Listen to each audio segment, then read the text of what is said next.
황기찬, 내가 가진 마지막 칼이 뭔지 알아. 바로 돈이야. 그 돈으로 널 삼켜주겠어. 최자영은 피로 물든 눈빛으로 말하며 서 변호사에게 도장을 내밀었어요. 복수는 감정이 아니라 계산이라는 걸 그녀는 누구보다 잘 알고 있었죠. 마치 모든 것이 이미 설계된 것처럼 서 변호사는 차분한 표정으로 계약서를 펼쳤어요. 대표님, 이번 바이오 벤처는 상장만 되면 YL그룹 시가총액을 넘어섭니다. 공동대표 대주주 자리 모두 확보해 두었습니다. 그 말에 최자영은 미소를 지었어요. 분노는 이미 오래전 식었고 이제 그녀의 안에 남은 건 차가운 결단뿐이었죠. 그녀는 자신의 마지막 YL그룹 주식과 부동산, 심지어 미술관의 컬렉션까지 현금화해 그 가짜 회사를 향해 밀어넣었어요. 모두 황기찬을 무너뜨리기 위한 초석이었죠. 그러나 그 순간 그녀는 알지 못했어요. 그 칼날이 자신의 목을 겨누고 있었다는 사실을요. 그럼 최자영의 투자 실패로 나락갔다가 어떻게 원수의 집안인 도윤을 통해 제인이가 회사의 회장이 되는 이야기해 보겠습니다. 구독과 좋아요를 눌러주시면 제가 영상을 만드는데 큰 힘이 됩니다. 자영은 아무 말 없이 서명을 마쳤고 계약서를 덮으며 천천히 눈을 감고 있었어요. 그 순간 그녀의 가슴엔 아직 타오르고 있는 분노가 깊이 박혀 있었어요. 서변은 실적 보고서를 꺼내며 부드러운 어조로 설명을 이어가고 있었어요. 회사 이름은 라이펙셀 바이오인데요. 형님이 CFO로 재직 중이시고 상장 로드맵은 이미 증권사와 논의가 끝나 있었어요. 최자영은 그 설명을 조용히 들으며 고개를 숙이고 있었어요. 조건은요? 그녀가 묻자 서변은 준비된 듯 웃고 있었어요. 100억 이상 투자하시면 지분 25% 확보의 공동대표 등기까지 가능하십니다. 이사회도 전원 찬성이고요. 자영은 잠시 눈을 감고 있다가 고개를 들며 물었어요. 그 회사 황기찬하고는 관련 없겠죠? 서변은 짧은 정적 뒤에 가볍게 웃고 있었어요. 제가 황 회장 같은 사람과 같은 배를 탈 리 없잖아요. 그 말에 자영은 말없이 미소를 머금고 있었어요. 계약서에 도장이 찍히는 소리가 방 안에 울려 퍼지고 있었어요. 자영은 자신의 마지막 선택에 대한 무게를 조용히 받아들이고 있었죠. YL그룹, 이젠 내가 인수할 거예요. 상장만 되면 기찬이 가진 의결권을 전부 무너뜨릴 수 있을 테니까요. 그녀는 속으로 그렇게 되뇌고 있었어요. 서변은 그 말에 고개를 끄덕이고 있었지만 입가에 얄미운 미소가 짧게 스쳐 지나가고 있었어요. 자영은 서재로 들어가 남겨두었던 YL그룹 보유지분 서류를 꺼내고 있었는데요. 마지막 남은 그 지분이 그녀의 복수의 열쇠였어요. 이거 현금화예요. 오늘 안에요. 비서에게 조용히 지시한 뒤 그녀는 한참 동안 그 서류를 가만히 바라보고 있었어요. 다음 날 아침 그녀는 서변이 안내한 투자회사 사무실로 향하고 있었어요. 넓은 로비와 고급스러운 회의실, 모든 공간이 신뢰감을 줄 만큼 정제되어 있었죠. 이곳이 본사예요. 대표님 방도 이미 마련해뒀고요. 서변은 친절한 말투로 자영을 이끌고 있었고 회의실엔 마치 이 사진처럼 앉아있는 사람들이 가짜 투자자들이었어요. 자영은 이를 눈치채지 못한 채 만족스러운 눈빛으로 회의장을 둘러보고 있었어요. 상장 일정은요? 그녀가 묻자 서변은 재빨리 대답했어요. 3개월 내 예비심사, 6개월 내 승인, 9개월 내 IPO 완료 예정입니다. 모든 게 흘러가듯 매끄럽게 설명되고 있었어요. 하지만 그 속엔 하나도 진짜인 것이 없었어요. 그날 밤 자영은 황기찬의 사진을 책상 위에 던지고 있었어요. 이번엔 내가 잃을 차례예요. 내가 그날 받은 수치 그대로 돌려줄 거예요. 그녀는 와인 한 잔을 따르며 자신에게 말을 걸듯 혼잣말을 하고 있었어요. 돈이 없으면 사람은 쓰러지더라고요. 그걸 당신이 보여줬잖아요. 눈빛은 차가웠지만 그 안에는 아직 가라앉지 않은 슬픔도 함께 섞여 있었어요. 그녀는 오래도록 잊지 못했던 배신의 순간들을 하나씩 되새기고 있었고요. 그러면서도 마음 깊은 곳에서 어딘가 불안한 기운이 조용히 스며들고 있었어요. 마치 지금 흘러가는 모든 것이 어딘가 맞지 않는 느낌처럼요. 서변은 호텔 스위트룸에서 조용히 전화를 걸고 있었어요. 창밖 야경을 바라보며 그는 낮은 목소리로 속삭이고 있었죠. 예, 기찬 회장님. 자영 씨는 예상보다 더 쉽게 넘어갔어요. 지분도 전부 정리되었고요. 수화기 너머로 들려오는 기찬의 웃음은 느릿하게 퍼지고 있었어요. 그 여자 자존심 하나로 버티던 사람이었는데요. 이제는 그 자존심이 그녀를 무너뜨리겠죠. 서변은 와인잔을 들며 조용히 미소 짓고 있었어요. 회장님 말씀대로 되고 있네요. 계약대로 100억 주식과 고문자리 약속 지켜주셔야 해요.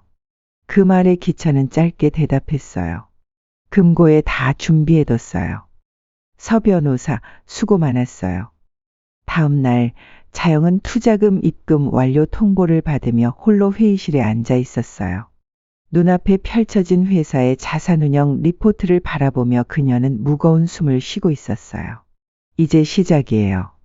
상장만 되면 YL그룹은 제 손안에 들어오게 될 거예요. 그렇게 중얼거리던 그녀는 손가락 끝을 조용히 말아주고 있었어요. 하지만 보고서 한 귀퉁이 표기된 회사 주소가 어딘지 익숙하지 않아 의심을 품고 있었어요. 불길함은 아주 작게 그녀의 머릿속에 파고들고 있었지만 아직 그게 의심인지 예감인지조차 분간되지 않고 있었어요. 그날 저녁 자영은 서재에 앉아 서변에게 전화하고 있었어요. 혹시 오늘 투자자 명단과 회사 실사 자료 받아볼 수 있을까요? 그녀는 조심스럽게 말하고 있었지만 속으론 초조함이 번지고 있었어요. 서변은 태연한 목소리로 답하고 있었어요. 지금 정리 중이에요. 곧 보내드릴게요. 그러나 그의 손엔 이미 조작된 가짜 보고서가 인쇄되고 있었고요. 허위 실적과 허위 주주명부, 존재하지 않는 계약들이 섞인 서류였는데요. 그는 봉투에 자료를 넣으며 중얼거리고 있었어요. 자영 씨, 지금은 전혀 모르겠죠. 조만간 모두 끝날 테니까요. 그 서류를 전달받은 자영은 가죽 바인더를 여러 한 장 한 장 넘기고 있었어요. 숫자와 그래프, 자산 현황이 모두 기대보다 훌륭하게 보였는데요. 그러나 그녀는 문득 표 안에서 너무 깔끔한 수치를 발견하고 있었어요. 수치가 이럴 리 없는데요. 그녀는 조용히 눈살을 찌푸리고 있었어요. 또 한 번 페이지를 넘기자 파트너 회사 목록에 적힌 한 업체의 로고가 낯설게 느껴졌고요. 어디선가 본 듯한 이름이었지만 지금은 기억이 나지 않고 있었어요. 그녀는 가만히 손을 멈추며 불안함을 떨쳐내려 애쓰고 있었어요. 괜찮아, 괜찮을 거예요. 그렇게 속으로 자신을 다독이고 있었죠. 자영은 다음 날도 투자처 회사를 방문하고 있었어요. 사무실 로비는 조용했고 안내 직원은 보이지 않았어요. 그녀가 리셉션 벨을 눌러도 아무 반응이 없었는데요. 시간이 흐를수록 의심은 더 짙어지고 있었어요. 이 회사 왜 이렇게 조용하지? 그녀는 조용히 로비 벽에 걸린 액자를 들여다보았어요. 그런데 그 안엔 회사 설립일이 최근 날짜로 바뀌어 있었고요. 뭔가 이상했어요. 그제야 그녀는 주머니에서 휴대폰을 꺼내 서변에게 전화를 걸었는데요. 하지만 통화는 연결되지 않고 계속해서 부재중만 반복되고 있었어요. 마음속 어딘가가 조금씩 무너지고 있었어요. 그날 오후 자영은 다시 한번 회사를 확인하기 위해 현장을 찾고 있었어요. 건물 앞에 도착하자 이미 철문이 굳게 닫혀 있었고 주변은 적막하게 가라앉아 있었어요. 출입을 막는 경비가 앞을 가로막으며 물었어요. 어디 용무로 오셨나요? 자영은 곧장 명함을 꺼내며 대답하고 있었어요. 이 회사에 대규모로 투자했는데요. 공동대표로 등기되어 있기도 하고요. 그러나 경비는 당황한 표정으로 고개를 저으며 대답하고 있었어요. 여긴 이미 공실로 전환되었는데요. 지난주부터 아무도 출입 안 하고 있었어요. 그 말에 자영의 손끝에서 명함이 떨어지고 있었어요. 공기가 갑자기 얼어붙은 것처럼 느껴지고 있었어요. 자영은 놀란 마음을 진정시키기 위해 근처 벤치에 잠시 앉고 있었어요. 손에 쥔 휴대폰은 계속 서변에게 전화를 걸고 있었지만 연결음만 무한히 반복되고 있었죠. 답장이 오지 않자 그녀는 단호한 얼굴로 다른 경로를 통해 회사 정보를 다시 조회하고 있었어요. 검색 결과를 보자 그녀의 얼굴이 하얗게 질려가고 있었어요. 등록번호조차 존재하지 않았고 법인 주소는 허위로 등록되어 있었어요. 이게 다 가짜였어요. 설마. 그녀는 속삭이듯 말하며 휴대폰을 손에서 놓고 있었어요. 믿을 수 없는 현실 앞에서 그녀는 자리에 앉은 채 한동안 꼼짝도 하지 못하고 있었어요. 아니에요. 이럴 리가 없는데요. 자영은 두 손으로 얼굴을 감싸며 떨리는 숨을 내쉬고 있었어요. 지나가는 행인들이 그녀를 힐끔거리며 지나가고 있었지만 그녀는 아무것도 느끼지 못하고 있었어요. 마지막 희망처럼 다시 서변에게 전화를 걸었지만 이번엔 아예 전원이 꺼져 있다는 음성만 반복되고 있었어요.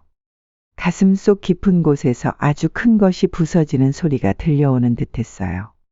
그녀는 급히 몸을 일으켜 택시를 잡고 있었어요. 떠오르는 장소는 서변이 자주 들르던 고급 라운지였는데요. 그곳에 도착한 자영은 프런트 매니저에게 물어보고 있었어요. 혹시 서 변호사님 다녀가셨나요? 매니저는 조심스럽게 고개를 저으며 대답하고 있었어요.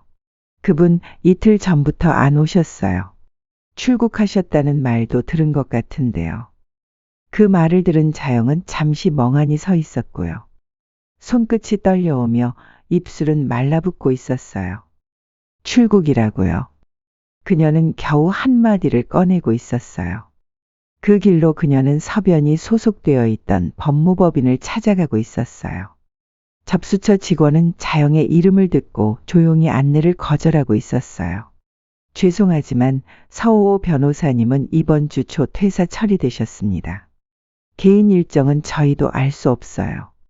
그 말에 자영은 손에 들고 있던 가방을 놓칠 뻔하고 있었어요. 퍼즐 조각처럼 흩어졌던 의심들이 하나의 그림으로 맞춰지고 있었어요. 처음부터 계획이었네요. 그녀는 혼잣말을 뱉으며 복도 끝을 향해 걸어가고 있었어요. 그 발걸음은 믿을 수 없을 만큼 무거워지고 있었어요. 복도를 빠져나온 자영은 겨우 발을 옮기며 출입구로 향하고 있었어요. 계단을 내려가던 중 갑자기 시야가 흔들리고 있었고요. 눈앞에 어지러운 빛들이 퍼지며 세상이 회전하는 느낌이었어요. 그녀는 난간을 붙잡으려 했지만 손끝에 힘이 들어가지 않고 있었어요. 바닥이 발밑에서 꺼지는 듯했고 다음 순간 그녀의 몸은 그대로 쓰러지고 있었어요. 멀어지는 의식 속에서 들려온 건 누군가 놀라 외치는 소리와 달려오는 구급차의 사이렌 소리뿐이었어요. 원응급실 안, 의료진은 분주하게 움직이고 있었어요. 담당 의사는 중년 간호사에게 조용히 말하고 있었어요. 환자분, 정신적 충격으로 인한 심신쇠약이 심각해요. 한동안 혼수 상태가 이어질 수 있겠어요. 그 말을 들은 간호사는 고개를 끄덕이며 조심스럽게 산소 마스크를 조정하고 있었어요. 그 시각 연락을 받은 제인은 헐레벌떡 병원에 도착하고 있었어요. 침대 위에 누운 어머니를 본 그녀는 놀란 듯 입을 막고 있었고요. 그 순간 아무 소리도 들리지 않았어요. 세상이 멈춘 것처럼요. 제인은 어머니의 손을 붙잡고 있었어요. 차가워진 손끝을 감싸며 말없이 눈물만 흐르고 있었어요. 그녀는 침대 옆 의자에 앉아 한참 동안 움직이지 못하고 있었어요. 아무것도 삼킬 수 없었고 물 한 모금도 입에 대지 못하고 있었어요. 도윤이 병문안을 왔을 때도 그녀는 창밖만 바라보고 있었어요. 도윤은 천천히 다가가 그녀의 어깨에 손을 얹으며 낮게 말하고 있었어요. 무슨 일 있었던 거예요? 그제야 제인은 고개를 떨구며 흐느끼는 목소리로 대답하고 있었어요. 엄마가 다 잃었어요. 도윤은 말없이 고개를 끄덕이며 제인의 손을 잡고 있었어요. 그는 병실 밖으로 그녀를 조심스럽게 이끌고 나가고 있었어요. 복도 끝에 앉은 두 사람 사이엔 무거운 침묵이 흐르고 있었죠. 도윤은 가만히 입을 열며 말하고 있었어요. 그 회사 처음부터 이상했어요. 그냥 넘기기엔 너무 수상했거든요. 제가 알아볼게요. 반드시 밝혀낼게요. 제이는 힘없이 고개를 끄덕이고 있었어요. 그 말 속에서 겨우 희미한 희망의 불씨가 느껴지고 있었어요. 그날 밤 도윤은 혼자 사무실에 남아 서변에 대한 자료를 검색하고 있었어요. 변호사 협회 등록 정보, 이전 이력 관련 기사들을 뒤지고 있었는데요. 그러던 중 한 문장이 그의 시선을 사로잡고 있었어요. YL그룹 법무실 고문. 도윤은 모니터를 바라보며 조용히 속삭이고 있었어요. 그랬군요. 결국 또 기찬이었네요. 그의 눈빛은 싸늘하게 식어가고 있었고요. 그 순간부터 그는 움직이기 시작하고 있었어요. 복수를 시작해야 할 때가 다가오고 있었어요. 도심 외곽의 오래된 레스토랑. 조명이 어둑한 개인 룸에서 서변과 황기찬이 마주 앉아 있었어요. 식사는커녕 술잔만 비워지고 있었죠. 서변은 조용히 입을 열고 있었어요. 자영 씨는 예상보다 쉽게 넘어갔어요. 자존심 강한 사람일수록 복수라는 믿기엔 약하더라고요. 황기찬은 미소를 지으며 말하고 있었어요. 그래야 게임이 재미있어지죠. 넌 역시 내 사람이야, 서 변호사. 황기찬은 와인잔을 기울이며 말을 이어가고 있었어요. 근데 그 주식 전량 정리됐다고. 그걸로 방어할 수 있었을 텐데. 서변은 여유롭게 웃으며 고개를 끄덕이고 있었어요. 이미 다 정리했어요. 자영 씨 손에 남은 건 계약서 한 장뿐이에요. 전자계약으로 처리됐으니 법적으로도 완벽하고요. 그 대화 속엔 냉정한 계산과 오래된 공모의 그림자가 깃들어 있었어요. 황기찬은 잠시 서류 가방을 열더니 안에서 두툼한 봉투를 꺼내고 있었어요. 이건 내 몫이야. 우린 서로 신뢰로 움직이는 거잖아. 서변은 봉투를 건네받으며 조용히 고개를 숙이고 있었어요. 하지만 그의 눈동자엔 어느새 불안이 번지고 있었어요.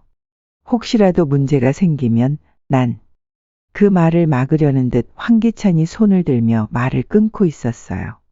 그러라고 준비한 게 있잖아. 말레이시아행 밀항선. 곧 출발할 거야. 서변은 두 손으로 잔을 감싸며 깊은 숨을 내쉬고 있었어요. 기찬 씨, 난 그냥 조용히 살고 싶었어요. 이 일 너무 커졌다고 생각 안 해요. 그 순간 황기찬은 잔을 내려놓고 무표정한 얼굴로 말하고 있었어요. 넌 이미 돌아갈 수 없어. 이 판에 들어온 순간부터야. 우리 둘 다. 그 말은 명령이 아니라 운명처럼 들리고 있었어요. 서변은 마른 입술을 한 번 다문 채 다시 고개를 끄덕이고 있었어요. 그날 밤 황기찬은 직접 밀항 장소까지 서변을 데려가고 있었어요.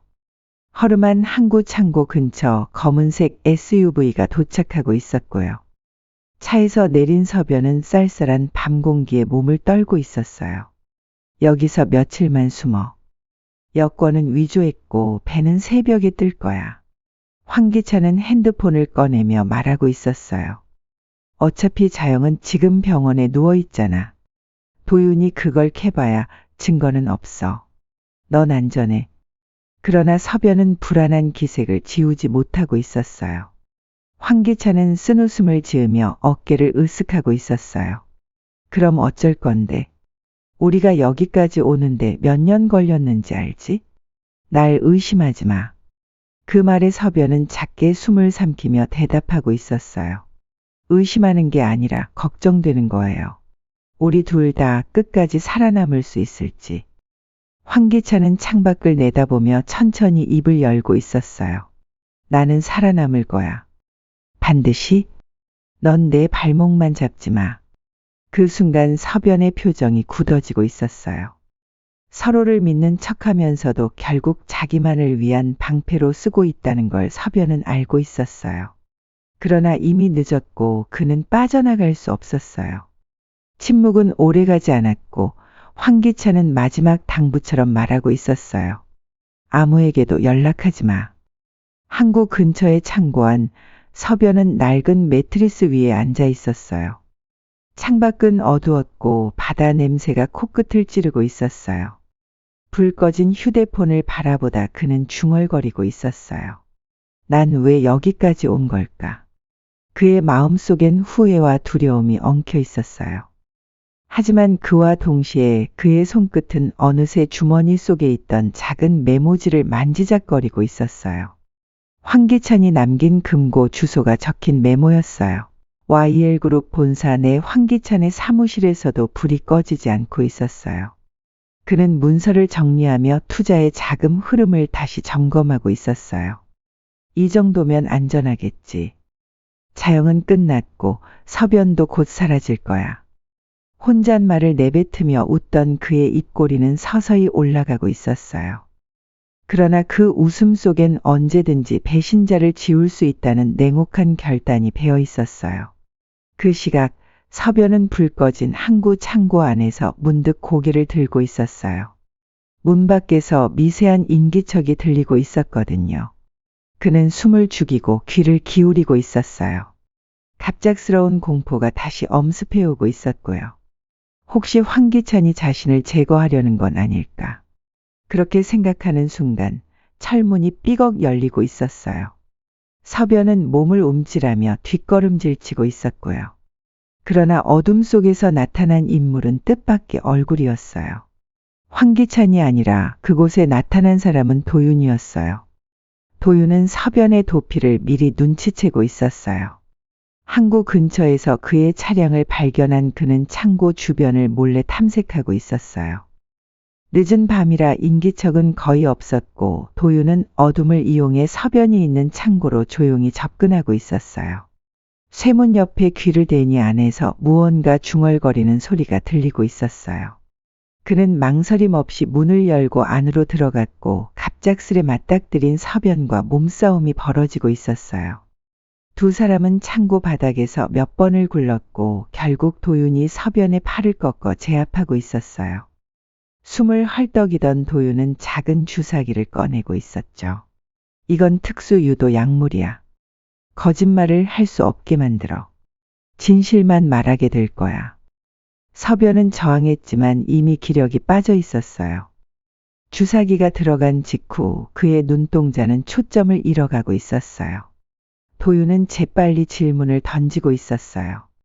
금고는 어디에 있어? 황기찬과 무슨 계약을 한 거야? 서변은 땀에 젖은 얼굴로 흐릿하게 대답하고 있었어요. 양재동 J빌딩 5층 회계법인 금고 그 안에 있어요. 불법 주식거래 내역 황기찬 이름으로 된 계약서도 100억짜리 지분 계약서요. 도윤은 대답을 모두 녹음하며 숨을 고르고 있었어요. 그는 이 모든 게 말이 되는지 확인하려 애쓰고 있었고 마침내 서류의 위치가 확실해졌다는 확신이 들고 있었어요. 다음 날 도윤은 변장을 한 채 J빌딩으로 향하고 있었어요. 서변이 말한 회계법인은 실제로 존재했고 건물은 평범해 보였지만 내부는 철저하게 잠겨 있었어요. 그는 서변이 알려준 비밀번호를 이용해 비상 출입구를 열고 곧장 5층으로 향하고 있었어요. 문서 보관실의 금고를 열었을 때 도윤은 손이 떨릴 정도로 긴장하고 있었어요. 그리고 금고 안에는 예상대로 거대한 계약서 더미가 있었어요. 계약서에는 YL그룹 내 자금 불법 전용 내역과 황기찬 명의로 된 주식 배당 서류들이 포함되어 있었어요. 또 하나의 봉투 안엔 황기찬이 서변에게 성공 시 100억 지분 보장 및 고문 변호사 임명을 약속한 각서가 있었어요. 도윤은 모든 서류를 정리하며 핸드폰 카메라로 일일이 촬영하고 있었어요. 그는 이 자료를 어떻게 쓸 것인지 고민했어요. 도윤은 서류가 담긴 봉투를 들고 거리를 서성이고 있었어요. 마음은 이미 제인에게 향하고 있었지만 발걸음은 쉽게 떨어지지 않았어요. 그 사람 집안이 우리 집안을 이렇게 만든 건데 내가 이걸 전해줘야 하나. 도윤은 눈을 감고 깊은 숨을 내쉬고 있었어요. 복수심과 정의감 그리고 사랑이 마음속에서 엉켜 있었어요. 그날 밤 도윤은 자신도 모르게 제인의 집 앞까지 와 있었어요. 서류 봉투를 품에 안고 몇 번이고 초인종 앞에서 망설이고 있었어요. 하지만 문득 떠오른 건 병실에서 망가져 가던 제인의 모습이었어요. 그 모습이 도윤의 마음을 꿰뚫고 있었어요. 그는 결국 초인종을 눌렀고 문이 열리자 눈시울이 붉어진 제인이 서 있었어요. 제인은 도윤의 손에 들린 봉투를 보고 놀라며 입을 막고 있었어요. 이게 뭐예요? 도윤은 조용히 봉투를 건네며 말했어요. 이 안에 너희 집안을 무너뜨릴 수 있는 증거가 있어. 근데 나는 그걸 내가 쥐어야 한다고 생각했어. 제인은 손끝이 떨리는 채로 봉투를 받아들고 있었고 눈동자엔 혼란과 고마움이 교차하고 있었어요. 둘은 조용히 거실에 앉아 서류를 펼쳐보고 있었어요. 제인은 한 장 한 장 넘기며 자신의 아버지가 저지른 일들을 확인하고 있었어요. 그 안에는 모든 것이 들어있었고 의심의 여지 없는 증거였어요. 제인은 차가운 표정으로 마지막 장을 덮고 있었어요. 이제 내가 할 일을 해야겠네요. 그녀의 목소리는 단호했지만 슬픔이 묻어나 있었어요. 도윤은 그녀의 눈빛을 보며 묘한 감정에 사로잡히고 있었어요. 그래, 이 사람은 내가 지켜야 할 사람이야. 그는 더 이상 말하지 않고 조용히 고개를 끄덕였어요. 제인은 곧장 검찰에 서류를 제출했고 황기찬과 서변에 대한 수사가 시작되었어요. 그날 이후 세상은 아주 조금씩 달라지고 있었어요. 검찰은 서류를 바탕으로 수사에 착수하고 있었어요. 황기찬은 자신이 함정을 판 줄 알았지만 오히려 그 안에 스스로 빠지고 있었죠. 압수수색은 정광석화처럼 진행되었고 YL그룹 회의실은 순식간에 긴장감으로 뒤덮이고 있었어요. 이사회에서도 황기찬의 해임안이 상정되었어요. 그는 당황한 기색을 감추지 못하고 있었어요. 누가 이런 짓을, 누가 배신한 거야. 그의 눈은 허공을 헤매고 있었어요. 하지만 이미 모든 이사회 멤버는 등을 돌리고 있었고 더는 그를 지지하는 사람은 없었어요. 서변 역시 체포되어 조사를 받고 있었고 모든 진술이 일치하고 있었죠. 황기찬은 자신이 해고되었다는 사실을 믿지 못한 채 눈을 치켜뜨며 제인을 바라보고 있었어요. 날 오후 경찰은 황기찬의 자택과 사무실을 압수수색하고 있었어요. 사무실에서는 추가적인 자금 유용 서류가 발견되었고 이는 검찰의 수사에 더욱 힘을 실어주고 있었어요. 결국 황기찬은 긴급 체포되어 유치장에 수감되고 있었어요. 언론은 이 사실을 빠르게 보도하며 YL그룹의 후계 구도에 관심을 기울이고 있었어요. 병상에 누워있던 최자영이 기적적으로 깨어났어요. 그녀의 얼굴은 창백했지만 눈빛은 고요하게 가라앉아 있었죠. 제인은 조용히 병실로 들어와 최자영의 곁에 앉았어요. 최자영이 제인의 손을 잡으며 말했어요. 내가 모든 걸 망쳐놨어. 그래도 너가 다시 일으켜 세워서 고맙다. 제인은 말없이 고개를 끄덕이고 있었어요. 최자영은 이불 끝을 매만지며 조용히 말하고 있었어요. 난 더 이상 회장 자리엔 어울리지 않아. 이젠 뒤에서 응원하고 싶어. 회장은 너가 해야 해. 제인은 놀란 눈빛으로 그녀를 바라보다가 서서히 눈시울을 붉히고 있었어요. 두 사람 사이엔 말없는 공감과 결심이 흘러가고 있었어요. 며칠 후 긴장된 분위기 속에 새로운 이사회가 열리고 있었어요. 제인은 단정한 옷차림으로 회의장에 들어섰고 이사진은 조용히 그녀를 주시하고 있었어요. 사회자는 최자영의 공식 사임을 알리며 새로운 회장 선임안을 발표하고 있었어요. 투표는 조용히 진행되었고 결과는 만장일치였어요. 제인은 잠시 숨을 고른 후 연단에 올랐어요. 저는 오늘부터 YL그룹의 회장직을 맡게 되었어요. 이 자리는 저 개인의 것이 아니라 모든 직원과 고객 그리고 정의를 위한 자리로 삼겠어요.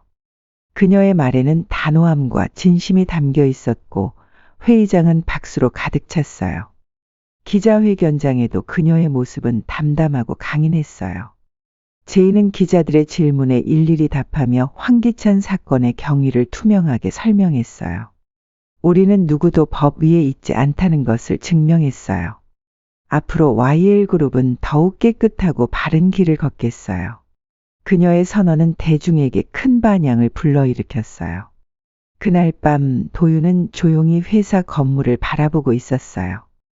그 빛나는 건물 안에 제인이 있었고 그는 멀리서 바라보는 것만으로도 충분했어요. 이젠 당신의 시간이야. 그는 혼잣말을 하며 뒷모습을 돌렸고 가로등 아래로 사라지고 있었어요. 그의 걸음은 느렸지만 후회는 없었어요.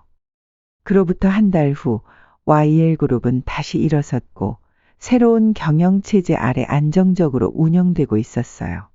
제인은 매일 아침 직원들과 인사를 나누며 회사 구석구석을 챙기고 있었어요. 최자영은 요양을 마친 뒤 조용한 시골에서 지내고 있었고 도윤은 다시 병원으로 돌아가 본업에 충실하고 있었어요. 그들의 삶은 조용히 이어지고 있었지만 누구도 다시는 같은 실수를 반복하지 않겠다고 다짐하고 있었어요.